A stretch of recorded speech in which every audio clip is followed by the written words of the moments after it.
Caleb sabia que o casamento tinha acabado muito antes de ver a primeira prova, apenas pela maneira como ela começou a proteger a tela do celular. Olá, seja muito bem-vindo. Espero que goste da história de hoje. Inscreva-se e ative o sino para acompanhar tudo. Caleb sempre foi um homem observador, alguém que percebia as minúcias. Ele sabia exatamente quando a esposa trocava a fragrância habitual, quando escolhia uma cor de batom nova ou quando o estado de espírito dela flutuava, mesmo sem nenhuma palavra dita. Durante anos, essa sensibilidade foi o pilar que sustentou a união deles, pois demonstrava o quanto ele valorizava a relação. Ele encontrava a beleza nas pequenas coisas, na rotina diária e nos diálogos calmos. Júlia, no início, parecia compartilhar dessa felicidade. O sorriso dela alcançava os olhos ao vê-lo, ela ria de qualquer bobagem no jantar e era uma mãe incrivelmente presente, mesmo quando o dia tinha sido exaustivo. Entretanto, com o passar dos anos, aquela luz interna se extinguiu. A forma como ela o encarava mudou drasticamente. O carinho tornou-se raro, transformando-se em algo mecânico, feito apenas para manter as aparências e evitar perguntas. Os beijos matinais pareciam uma obrigação cronometrada. Sair de casa sem um abraço virou a nova regra, e os olhos dela, que antes comunicavam tanto amor, agora fugiam dos dele. A primeira vez que Caleb sentiu aquele nó no estômago, o pressentimento ruim, foi numa noite comum. Ao retornar do escritório, viu Júlia imersa no smartphone. Ele precisou chamar por ela 2 vezes para ser ouvido. A reação dela foi bloquear o aparelho num reflexo rápido e oferecer um sorriso plástico, vazio de emoção. Ela indagou sobre o trabalho dele, mas soou como uma recepcionista educada, sem curiosidade genuína. Mais tarde, enquanto Caleb lavava a louça, sua mente vagou para o passado, comparando a frieza atual com o calor de antigamente. A naturalidade da relação tinha evaporado e, o que era pior, Júlia agia como se nada estivesse acontecendo. Era como se ela tivesse normalizado aquele abismo entre os dois. Nas semanas seguintes, o silêncio opressor na casa só aumentou. Júlia começou a ter compromissos externos constantes. Eram reuniões de última hora, prazos apertados ou jantares corporativos, sempre com justificativas que faziam sentido lógico e ditas com a firmeza de quem diz a verdade. Mas o instinto de Caleb se recusava a aceitar aquilo como apenas trabalho. Havia algo mais. A produção visual dela para esses eventos parecia excessiva para simples encontros de negócios. Ele tentou lutar contra a própria intuição, dizendo a si mesmo que era paranoia ou insegurança. Contudo, a realidade se impunha nos detalhes. O perfume novo e mais sedutor, o gloss labial que ela jamais usava em dias úteis, e a pressa em sair sem dar atenção adequada aos filhos. A desconfiança começou a consumi-lo, forçando-o a vigiar mais. Certa noite, Júlia chegou muito tarde e, ao cruzar a porta, desviou o olhar, indo direto para o chuveiro e alegando enxaqueca para evitar qualquer intimidade ou conversa. Caleb permaneceu na sala, com a televisão ligada num canal qualquer, imerso em suas angústias. Uma parte dele queria desesperadamente crer que era apenas uma fase de estresse, o peso da vida adulta e profissional. Porém, a repetição daqueles comportamentos anulava essa esperança. Por mais que ele tentasse fechar os olhos, a linguagem não verbal de Júlia era ensurdecedora. Ela estava desconectada, distante inclusive de Owen e Calvin. As crianças perguntavam pela mãe, e Caleb assumia todas as funções. Era ele quem contava histórias para dormir, supervisionava os deveres escolares e fazia as panquecas de manhã. Foi numa tarde de sábado que a suspeita virou certeza. Caleb estava trocando mensagens com um amigo de longa data e o papo fluiu para assuntos familiares. O amigo soltou a bomba sem querer: vi sua esposa ontem num restaurante no centro da cidade. Parecia que ela estava com o chefe dela, aquele de quem ela vivia reclamando. Caleb sentiu o sangue gelar, digitou uma risada falsa, mas o mundo desabou ao seu redor. Ele agradeceu a informação, mas largou o celular e ficou paralisado. Júlia havia dito que estava numa reunião externa, mas na verdade estava num jantar romântico com o homem que, semanas antes, dizia detestar. Era a peça final. Ele já sabia, já sentia. Mas agora a imagem estava montada e era horrível. Naquela noite, ouvindo a respiração de Júlia ao seu lado na cama, Caleb olhou para o escuro, tentando traçar um curso de ação. Ele não estava preparado para explodir ou discutir. Sentia que qualquer reação impulsiva poderia traumatizar os meninos. Optou, então, pelo silêncio. Mas não o silêncio da aceitação. Era o silêncio tático de um homem que ama a família acima de tudo e precisa de frieza para protegê-la. Ele compreendeu que uma guerra se aproximava, mas ao contrário da maioria, Caleb decidiu que entraria nela com um mapa, não com gritos. Era o início do fim, e ele ainda não mensurava o tamanho da dor que viria. Só tinha uma certeza, e a partir dali, a autoenganação tinha acabado. Júlia não era quem ele pensava, e ele precisaria ser outra pessoa também. Após aquela noite de confirmação, Caleb respirou fundo e tomou a decisão que definiria o futuro de todos. Em vez de colocar as cartas na mesa, ele se recolheu. Uma parte ingênua dele morreu ali, dando lugar a um homem prático, focado e calculista. Ele sabia que a raiva era inimiga da razão e poderia custar a guarda dos filhos ou criar um ambiente tóxico. Assim, começou a desenhar seu plano com a mente límpida, apesar do coração partido. Inicialmente, ele apenas monitorou. Cruzou horários na agenda dela, memorizou as desculpas, registrou as datas. Depois, passou a arquivar mensagens trocadas entre Júlia e o amante. Não havia mais dúvida de que era o chefe. Viu nas conversas que ela o descrevia como um marido chato e problemático. As mensagens estavam ocultas numa conta de e-mail secundária. Mas Caleb aprendeu que a traição deixa rastros digitais. Lá, ele encontrou o dossiê completo de encontros marcados, apelidos carinhosos e críticas cruéis ao casamento, como se ela precisasse diminuí-lo para justificar o próprio erro. Ler aquilo o destruía, mas também cimentava a sua determinação de seguir o plano à risca. O casamento estava morto. A missão agora era salvar Owen e Calvin. Caleb buscou um advogado recomendado por um amigo, um especialista em divórcios complexos e discretos. Sentado diante do advogado, Caleb manteve a postura, embora por dentro fosse pura turbulência. Relatou os fatos, as evidências coletadas, o distanciamento de Júlia e, principalmente, o receio de que ela usasse os filhos como moeda de troca ou tentasse manipulá-lo financeiramente. Enfatizou que a prioridade zero eram os meninos. O advogado escutou tudo e, em vez de sugerir confrontos emocionais, traçou o panorama legal. Alertou que Caleb não podia simplesmente passar os bens para o nome dos filhos, pois isso configuraria fraude. Contudo, existiam métodos legítimos para blindar o patrimônio das crianças. A estratégia sugerida foi um acordo pós-nupcial. Um documento que definiria a partilha de bens e a guarda antes mesmo do divórcio ser anunciado, sob o pretexto de organização financeira. Para funcionar, Júlia precisaria assinar voluntariamente. O advogado também propôs um fundo fiduciário para os garotos, garantindo verba para estudos e saúde, intocável pelos pais sem consenso mútuo. Caleb absorveu cada palavra. Ele sabia que não podia errar. Mudou seu comportamento em casa. Tornou-se o marido perfeito. Mais carinhoso, mais atento. Fingiu acreditar em cada mentira dela, perguntava sobre o dia, elogiava a aparência dela e cozinhava pratos especiais.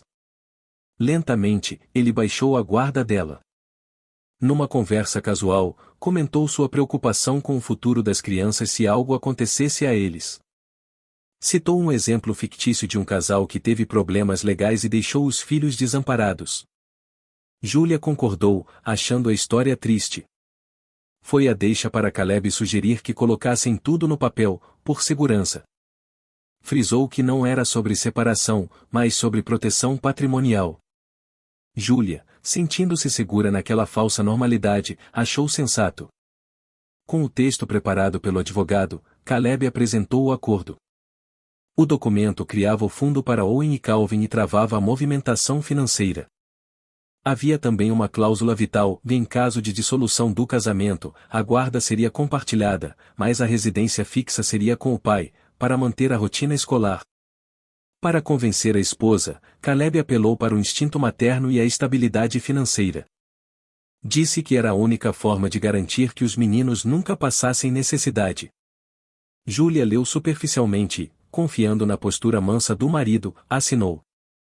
Fizeram isso numa tarde tranquila, sem discussões. Caleb manteve a máscara de serenidade, mas por dentro celebrava a primeira vitória. A assinatura dela era o escudo que ele precisava. Ela não fazia ideia de que aquele papel, travestido de planejamento, era a arma do divórcio. Ele sabia que a verdade explodiria em breve e, quando isso ocorresse, não haveria margem para negociações.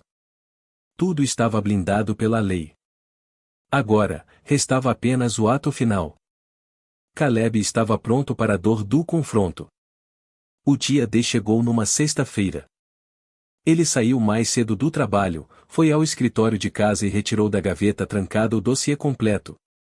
Estava tudo lá. Impressões das conversas picantes, comprovantes de restaurantes românticos em dias de reunião, extratos de gastos suspeitos, e no topo da pilha, os papéis do divórcio já preenchidos, vinculados ao acordo que ela assinará semanas antes. O advogado tinha sido cirúrgico. Nada foi deixado ao acaso. Júlia chegou, jogou a bolsa no sofá e suspirou, exausta da sua vida dupla. Ao ver Caleb em pé junto à mesa, seus olhos foram atraídos magneticamente para a pilha de papel. Ele permaneceu imóvel e disse com uma voz que não admitia réplica: "Pode ler com calma, mas eu já sei de cada detalhe." Júlia travou. Aproximou-se, pegou uma folha e as mãos começaram a vibrar. Soltou o papel e perguntou o quanto ele sabia. Caleb não economizou. Citou datas, locais, o nome do chefe, o conteúdo das mensagens. Disse que a farsa tinha acabado e que ela tinha duas opções: ir sair com dignidade ou transformar aquilo num escândalo que ela perderia feio. Júlia desabou no sofá, chorando copiosamente. Balbuciou que não queria magoá-lo, que perdeu o controle da situação. Caleb não se comoveu. Ele tinha uma pergunta entalada na garganta, um peso que o sufocava. Olhando-a nos olhos, questionou: "Vá quanto tempo?" Júlia hesitou, buscando coragem, e sussurrou: "Vá anos." O mundo de Caleb parou. 4 anos, ela completou. Isso significava que a traição começou quando Owen ainda era um bebê e Calvin mal andava. Caleb sentiu um gosto amargo na boca. Aquilo transcendia a infidelidade conjugal ou era o roubo de uma história de vida. Todas as memórias recentes, os natais, as férias, tudo estava contaminado pela mentira. Ele respirou fundo para não perder a razão. Precisava ser forte pelos meninos. E então, a dúvida mais terrível de todas emergiu. Ele precisava perguntar: "Eles são meus filhos, Júlia?" Ela ficou branca. Tentou falar, mas a voz falhou. "Sim", ela garantiu. Jurou pela vida dela. Disse que ele era o pai, sem sombra de dúvida. Mas a palavra dela valia tanto quanto uma nota falsa naquele momento. Caleb disse que faria um teste de DNA. Não era um pedido, era um aviso. Júlia entrou em desespero, disse que era uma humilhação desnecessária, mas ele foi irredutível. Naquela noite, Caleb não dormiu. Ficou olhando fotos antigas no celular, buscando semelhanças físicas entre ele e os garotos. Mas o veneno da dúvida já estava circulando. Como confiar numa mulher que atuou como uma atriz por 4 anos? Será que a paternidade era parte do golpe? A casa estava silenciosa, mas a mente de Caleb era um caos. Ele precisava da verdade biológica para poder seguir em frente. Na manhã seguinte, pediu que ela saísse de casa temporariamente. Júlia chorou, implorou, disse que não tinha para onde ir. Ele, frio como gelo, respondeu que a saída era inevitável e que resolveriam a guarda sem traumas para as crianças se ela colaborasse. Combinaram de dizer aos meninos que a mãe faria uma viagem a trabalho. Júlia, derrotada, aceitou. Ela sabia que não tinha mais terreno para negociar. No mesmo dia, Caleb levou os filhos para um check-up ao médico. O mais novo perguntou se ia doer, e Caleb tranquilizou-o, dizendo que era só um exame simples de saliva. Foi rápido e indolor. Caleb manteve o sorriso o tempo todo, protegendo os filhos da tempestade. Para eles, era um passeio, para ele, o veredito da vida. O resultado chegou dias depois pelo correio. Caleb passou horas encarando o envelope fechado. Quando finalmente teve coragem, abriu o lacre com as mãos trêmulas. Leu o laudo técnico. Probabilidade de paternidade de 99,9%. Compatível. Owen e Calvin eram sangue do seu sangue. Caleb sentiu as pernas cederem e chorou um choro profundo, de alívio puro. O peso do mundo saiu de suas costas. Eles eram seus filhos, e ninguém poderia tirar isso dele. Júlia não retornou. Após 3 dias, pediu para ver as crianças. Caleb permitiu visitas curtas e supervisionadas.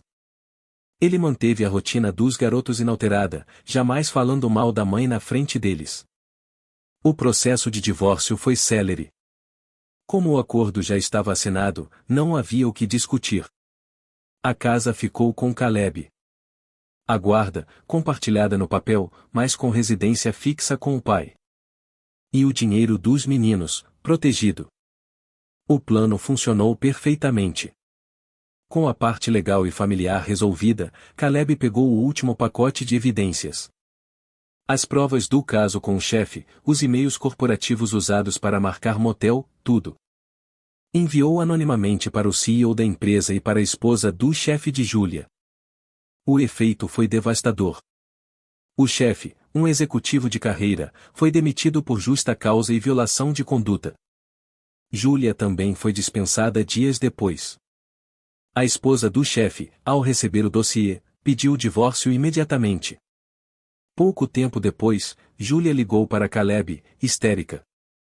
Gritava que ele tinha destruído a vida dela, acabado com a carreira dela, que ele era vingativo. Caleb ouviu o desabafo e respondeu com calma: Eu não fiz nada, Júlia. Vocês cavaram a própria cova. Eu apenas parei de segurar a pá. Ela desligou na cara dele. Meses se passaram. Júlia não ficou com o chefe. O romance proibido não resistiu à realidade da vida destruída. O homem seguiu sozinho, e ela ficou com o peso das próprias decisões. Caleb, por sua vez, seguiu em frente, com a consciência tranquila e seus filhos ao seu lado. Obrigado por assistir. Se gostou, inscreva-se e ative as notificações. Até a próxima.